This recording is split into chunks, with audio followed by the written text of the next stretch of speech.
మార్గాని భరత్రామ్ అనే వ్యక్తి అసలు ఎంపీగానే టోటల్ ఫెయిల్యూర్ అని, వెండితెర రంగుల ప్రపంచం ఒక్క తన్ను తన్నితే అక్కడి నుంచి ఎగిరిపడి గాలివాటంలో ఎంపీ అయిన అతను అవే రంగులను రాజమండ్రికి అద్ది ఇదే అభివృద్ధి అని నమ్మించే ప్రయత్నం చేశాడని టీడీపీ జనసేన నాయకులు విమర్శించారు. త్వరలో జరగనున్న ఎన్నికల్లో అతడిని 50,000 ఓట్లు మైనస్తో ఓడించేందుకు ప్రజలు సిద్ధంగా ఉన్నారని, తమ కూటమి ఉమ్మడి ఎమ్మెల్యే అభ్యర్థి ఆదిరెడ్డి శ్రీనివాస్పై గెలిచే సత్తా కలేజా అతనికి లేదన్నారు. ది రాజమండ్రి ప్రెస్ క్లబ్లో శుక్రవారం జరిగిన మీడియా సమావేశంలో జనసేన పార్టీ నగర ఉపాధ్యక్షులు రాజేష్ ఖన్నా, కార్యదర్శి తేజోమూర్తుల నరసింహారావు, టీడీపీ లీగల్ సెల్ రాష్ట్ర ఉపాధ్యక్షులు రాచపల్లి ప్రసాద్, బీజేపీ జిల్లా ప్రధాన కార్యదర్శి బూర రామచంద్రరావు మాట్లాడారు. ప్రజల సొమ్ముతో భరత్ సోకులు చేస్తున్నాడన్నారు. కార్పొరేషన్కు ప్రజలు చెల్లించిన వివిధ రకాల పన్నులతోనే నగరంలో పనులు చేయించి తానేదో తన సొంత డబ్బులు లేదా ఎంపీ లాడ్స్ నుంచి కేటాయించి చేయించినట్టు బిల్డప్ కబుర్లు చెప్పుకోవటం సిగ్గుచేటన్నారు. ఆదిరెడ్డిపై ఓడిపోతున్నట్టు గ్రహించి ఎలాగైనా గెలిచేయాలన్న దురుద్దేశంతోనే ఓటర్లకు వాలంటీర్ల ద్వారా చీరలు పంపిణీ చేయించాడని, దానివల్ల 23 మంది సస్పెండ్కు గురై వారి ఉపాధి కోల్పోయారని ఆవేదన వ్యక్తం చేశారు. టీడీపీ నగర లీగల్ సెల్ అధ్యక్షులు నామా సత్యనారాయణ, ప్రధాన కార్యదర్శి కొమ్మర్తి బాబ్జీ, జనసేన పార్టీ నగర కార్యదర్శి Prakash, BJP Rajahmundry parliament convener Padala Nagaraju, సంయుక్త కార్యదర్శి బషీర్ తదితరులు పాల్గొన్నారు. వాళ్ళు ఇచ్చినటువంటి ఈ పత్రమే, ఎందుకంటే ఇందులో ఒకటి రాసి ఉంది, న్యాయస్థానాల్లో కేసులో విచారణలు ఉన్న కారణంగా అనుకున్న సమయానికి ఇల్లు ఇవ్వలేకపోయాం అని ఉంది.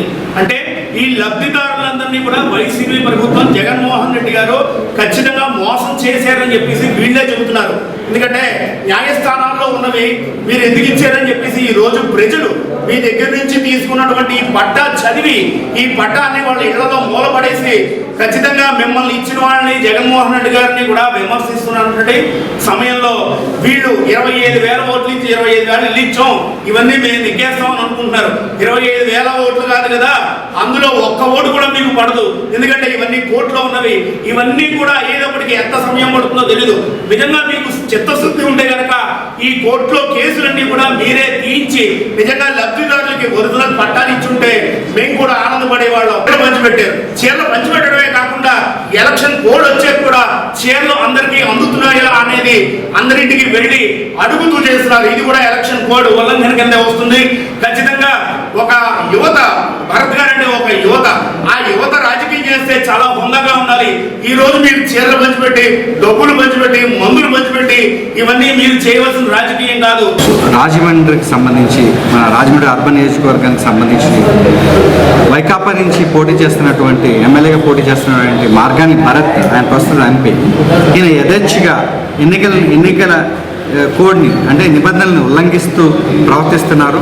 దీనికి సంబంధించి రెడ్ హ్యాండెడ్గా ఎన్నికల రిటర్నింగ్ అధికారి ఇక్కడ 23 మందిని వాలంటీర్లు సస్పెండ్ చేశారు, విధుల నుంచి తొలగించారు. తర్వాత రాజమండ్రిలో జరుగుతున్న అభివృద్ధి పనులు కూడా ఇది రకరకాలైన ఇవి ఉన్నాయి. ఏంటంటే స్పెషల్ ఫండ్స్ గ్రాంట్స్ ఉంటాయి, తర్వాత స్వచ్ఛ భారత్ నిధులు ఉంటాయి, అంటే కేంద్రం నుంచి వచ్చే నిధులు ఉంటాయి.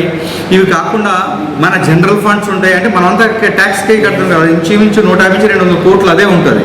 సో దాంట్లోంచి కూడా తీసుకెడుతూ ఉంటే మన సొమ్ముతోటి ఇక్కడ అభివృద్ధి జరుగుతూ ఉంటే ఆయన అభివృద్ధి అని చెప్పుకుంటూ నేనే రాజమండ్రి అభివృద్ధి చేశానని చెప్తున్నాడు.